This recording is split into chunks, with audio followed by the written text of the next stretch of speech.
Connection में आज के मैनेजमेंट पर, जहां पर आज बात होने वाली है गो फैशन के मैनेजमेंट से। और हमसे खास बातचीत करने के लिए जुड़ रहे हैं कंपनी के ईडी और सीईओ गौतम सरावगी।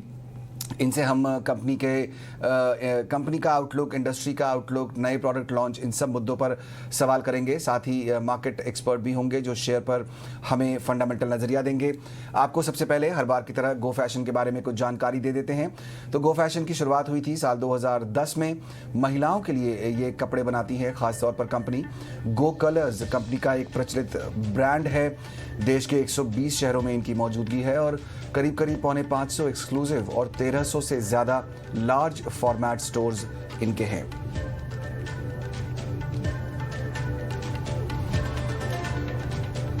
गौतम सरावगी साहब हमारे साथ जुड़े हुए हैं। बहुत बहुत स्वागत सरावगी साहब ईटी नाउ स्वदेश पर आपका। सबसे पहला सवाल तो यही होगा कि जो हमने देखा कि पिछला दिसंबर के महीने में हमने देखा कि तीसरी वेव काफ़ी ज़्यादा बढ़ गई थी। अब स्थिति कुछ नॉर्मल होती हुई दिखाई दे रही है। आपको क्या लगता है, क्या आपने ऑब्जर्व किया है, फुटफॉल्स कुछ बड़े हैं वापस?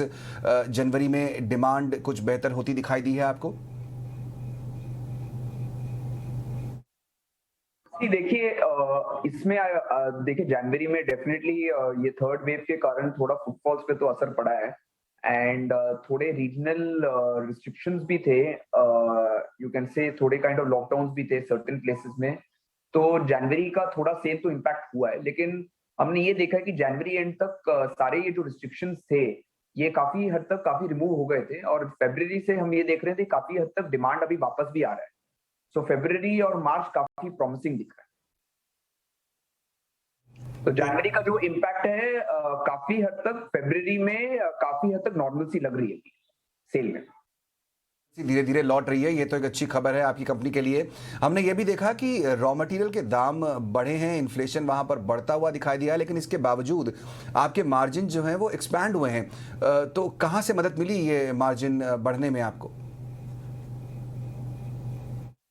देखिए, हमारा हमारा 72% ऑफ आवर बिजनेस आजकल अभी ईबीओ से आ रहा है, जो हमारा डायरेक्ट टू कंज्यूमर चैनल है। क्योंकि हमारा ईबीओ कंट्रीब्यूशन बढ़ रहा है as a percentage of overall sale, हमारा मार्जिन प्रोफाइल भी उस एक्सटेंट तक बढ़ रहा है।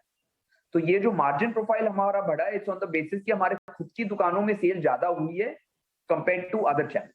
इसके लिए हमारा मार्जिन प्रोफाइल ग्रॉस मार्जिन में इंक्रीज हुआ कंपेयर टू प्रीवियस क्वार्टर। और ये सेम ट्रेंड आगे भी रहेगा। जैसे जैसे हमारा ईबीओ सेल बढ़ता जाएगा, वैसे वैसे हमारे बिजनेस के मार्जिन भी बढ़ते जाएंगे। चलिए, तो मार्जिन्स पर कोई प्रेशर फिलहाल तो दिखाई नहीं देता, लेकिन सरावगी साहब, आपकी कंपनी जो है वो आउटसोर्सिंग बेसिस पे कारोबार करती है। जो कोविड के केसेस हमने देखा पिछले कुछ समय बढ़ते हुए, उसकी वजह से क्या सप्लाई चेन मैनेजमेंट पर किसी तरह का कोई इम्पैक्ट दिखा है आपको? देखिए, गो फैशन में यहाँ पे हम लोग ने देखा है कि कोविड के टाइम पे यस थोड़ा सप्लाई चेन का इम्पैक्ट होता है, क्योंकि जब थोड़े कोविड रिस्ट्रिक्शंस होते हैं, कभी कभी फैक्ट्रीज और वेयर हाउसेस के सप्लाई चेन पे असर पड़ता है। लेकिन हमने ये देखा है कि जब जब कोविड रिस्ट्रिक्शंस को इन लोग ने अपलिफ्ट किया है, तब तब सप्लाई चेन वापस नॉर्मलसी भी हुई है। तो सप्लाई चेन एंगल में इतना हमारे गो कलर्स में इम्पैक्ट नहीं हुआ है। हमारा आउटसोर्सिंग बेस्ड मॉडल है। एंड हम लोग के पास at any point of time existing stock भी रहता है, जो वो सप्लाई चेन के वो गैप में वो केटर कर सकते। कोविड का एक और असर जो हमने देखा सरावगी साहब, वो ये कि बहुत सारे लोग डिजिटल प्लेटफॉर्म्स पर जाने लगे, वहाँ से शॉपिंग करने लगे। आप जाहिर तौर पर मॉल तो जा सकते नहीं थे, दुकानों पर नहीं जा सकते थे। अब मैं ये जानना चाहता हूँ, क्योंकि आपका भी प्रेजेंस वहाँ पर काफ़ी ज़्यादा है, कितना जो परसेंटेज है आपका सेल्स का वो डिजिटल प्लेटफॉर्म से आता है, और किस तरह की ग्रोथ पोटेंशियल आप देख रहे हैं? कोई नए इनिशिएटिव अगर आपने लिए हों तो वो भी शेयर कीजिए। देखिए, डिजिटल तो बहुत इंपॉर्टेंट चैनल है। अभी कोविड के बाद हमने ये देखा है कि काफी कस्टमर्स आजकल ऑनलाइन खरीदने लग गए हैं। फ्यूचर भी डिजिटली है। तो हम लोग ने अभी काफी डिजिटल में फोकस करके हमारा नया अपना वेबसाइट भी थोड़ा रीडू कर रहे हैं। ओमनी चैनल का भी हम लोग कोशिश कर रहे हैं कि हमारा वेबसाइट और हमारे जो सामने फ्रंट एंड के स्टोर्स है वो इंटीग्रेट हो सके, तो एक कस्टमर को 360 डिग्री ओमनी चैनल एक्सपीरियंस दे पाए। डिजिटल मार्केटिंग और परफॉर्मेंस मार्केटिंग पे भी हम काफी ध्यान दे रहे हैं। तो फ्यूचर डिजिटल होने के कारण काफी हमारा फोकस इस पे रहा है। अभी हमारा करीबन 2.5% सेल्स डिजिटल से आता है Q3 फिस्कल ईयर 22 में, एंड इसको हम मल्टीफोल्ड इंक्रीज करेंगे, and in the coming years जो डिजिटल चैनल रहेगा वो काफी बड़ा चैनल हो जाएगा हमारे लिए।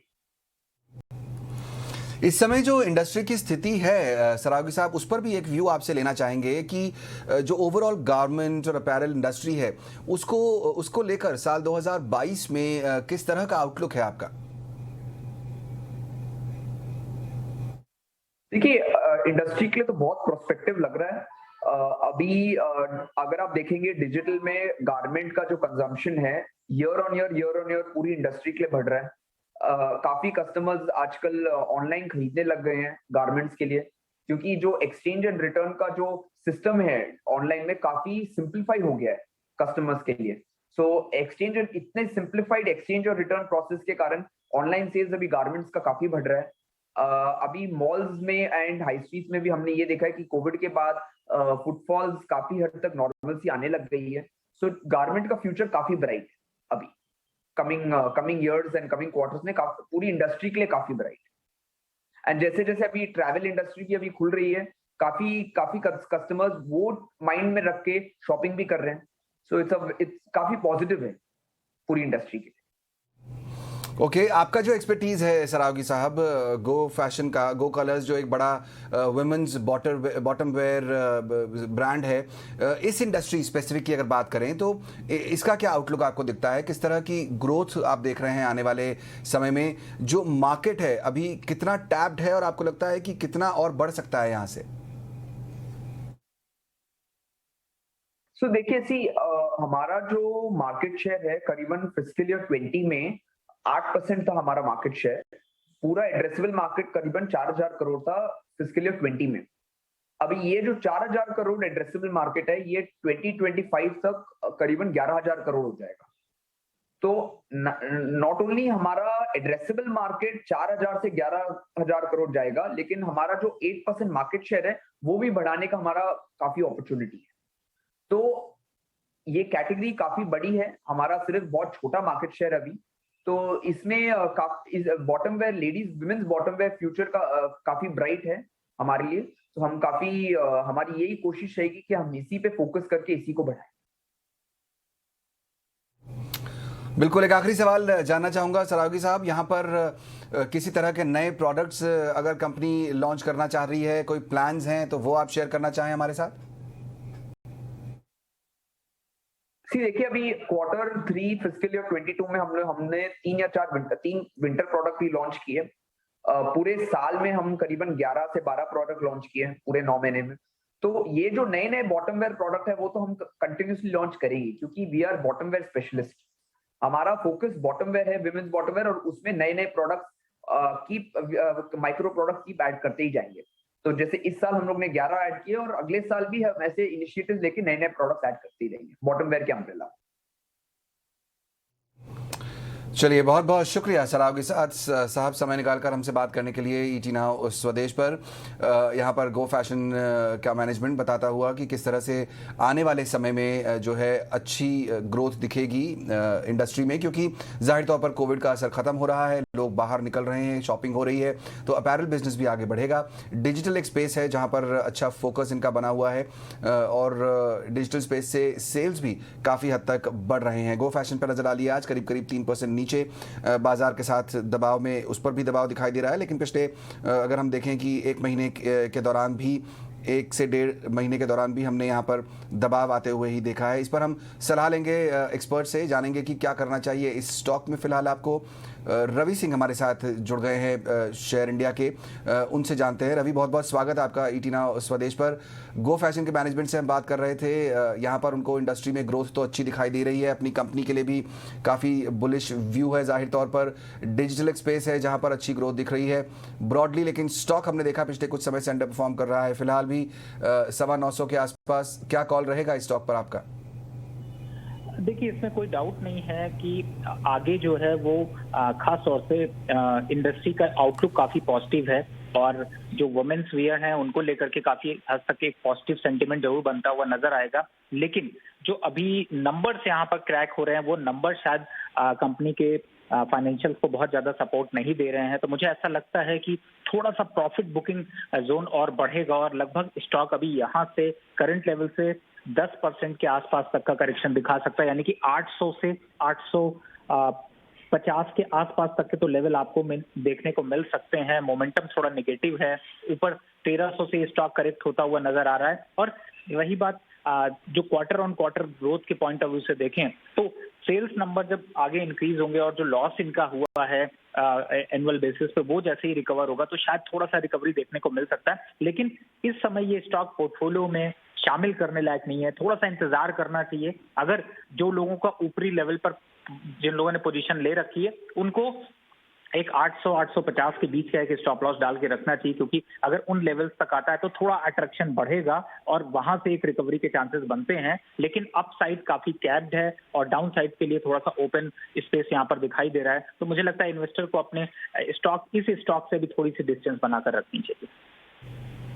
ओके, तो ये कॉल है फिलहाल गो फैशन पर, फिलहाल दूरी बनाए रहना बेहतर होगा। और अभी आप हमारे साथ हैं तो मैं बाजार पर भी नज़रिया आपसे लेना चाहूँगा। हमने एक स्मार्ट रिकवरी आते हुए देखी है। इस समय मार्केट में शुरुआत दिन की काफ़ी ख़राब हुई थी, लेकिन अब डेज हाई के आसपास पहुँच गए हम लोग। 17,300 के ऊपर पहुंचा हुआ है निफ्टी। बैंक निफ्टी हालांकि 1.25% ऊपर है, वहां अच्छी तेजी दिखाई दे रही है। आप तो टेक्निकल्स भी देख लेते हैं और फंडामेंटल्स पर नजरिया तो रहता ही है आपका, तो मैं जानना चाहता हूं कि क्या व्यू बना रहे हैं इस समय, कैसे अप्रोच कर रहे हैं बाजार को? बिल्कुल, अभी थोड़ी देर पहले भी मैं यही रिकमेंडेशन दे रहा था कि लोगों को यहाँ पर अभी बाइंग का मोमेंटम बिल्कुल बनाना चाहिए और ये एक अच्छी अपॉर्चुनिटी थी। अब मैं अगर टेक्निकल लेवल से बात करूं तो जैसे ही मार्केट 17,380 के ऊपर क्लोज करेगा तो मार्केट वापस से करीब 100 से 125 रुपए तक की रैली और दिखाएगा, यानी कि 500-550 तक के लेवल आपको देखने को मिल सकते हैं टेक्निकल फ्रंट पे। अब फंडामेंटल फ्रंट पे अगर जाते हैं तो जिस तरीके से अभी बैंकिंग सेक्टर और खासतौर से सीमेंट, फार्मा, एफएमसीजी, ये 4 काउंटर ऐसे हैं जो कि वापस इस रिकवरी को अगर और मार्केट अभी तेजी में आएगा तो ये आउट परफॉर्मेंस की तरफ बढ़ जाएंगे। तो मुझे ऐसा लगता है कि अगर निफ्टी में स्ट्रैटेजी बना रहे हैं तो अभी भी आपके पास मौका है, आप यहाँ पर थोड़ी सी बाइंग पोजीशन लेके चले। अपसाइड के टारगेट के लिए घबराने की कोई जरूरत नहीं है। 500 से 550 तक के टारगेट आपको 1 से 2 दिनों में देखने को मिलेंगे। आज अगर 380 के ऊपर क्लोज हो जाता है तो कल आपको श्योर इसमें मुनाफा मिल सकता है और गैप ओपनिंग में कम से कम 60 से 70 पॉइंट के फायदे मिलेंगे, ये क्लोजिंग स्ट्रेटजी के बेसिस पे। लेकिन अगर आप स्प्रेड में काम कर रहे हैं तो बुलिश स्प्रेड यहाँ पर बनाना बहुत अच्छा होगा। 17,100 जो एक्सपायरी चल रही है इसमें 17,200 की कॉल और 17,500 की कॉल को राइट करके काम कर सकते हैं, यानी 17,200 का कॉल खरीदना है और 17,500 का कॉल बेचना है। एक बुलिश स्प्रेड बनाएंगे, उसमें भी आपको मुनाफा मिल सकता है। स्टॉक स्पेसिफिक में अगर जाते हैं तो आपको ICICI bank, ACC cement, Gujarat gas, इन पे थोड़ा सा फोकस बना के रखें तो ये सेक्टर जैसे मैंने बताया इनमें काफी अच्छी परफॉर्मेंस मिल सकती है, बाउंस बैक अच्छा होगा और गिरावट के लिए बहुत ज्यादा घबराने की जरूरत नहीं। जो 16,800 का एक बॉटम बना है, अगर वो बॉटम बनता है तो और अग्रेसिव आप बाइंग कर सकते हैं। फिलहाल अभी 17,300 के नीचे मार्केट सस्टेन कर पाना थोड़ा मुश्किल है। अप साइड के टारगेट में 17,500, 550 के लेवल आपको देखने को मिल सकते हैं। करेक्ट, तो यहाँ पर थोड़ी सी अपसाइड दिखाई देती है रवि को, और स्टॉक्स जैसा रवि ने बताया आईसीआईसीआई, एसीसी, गुजरात गैस जैसे कुछ काउंटर्स हैं जहाँ पर आप फोकस कर सकते हैं और मुनाफा बना सकते हैं।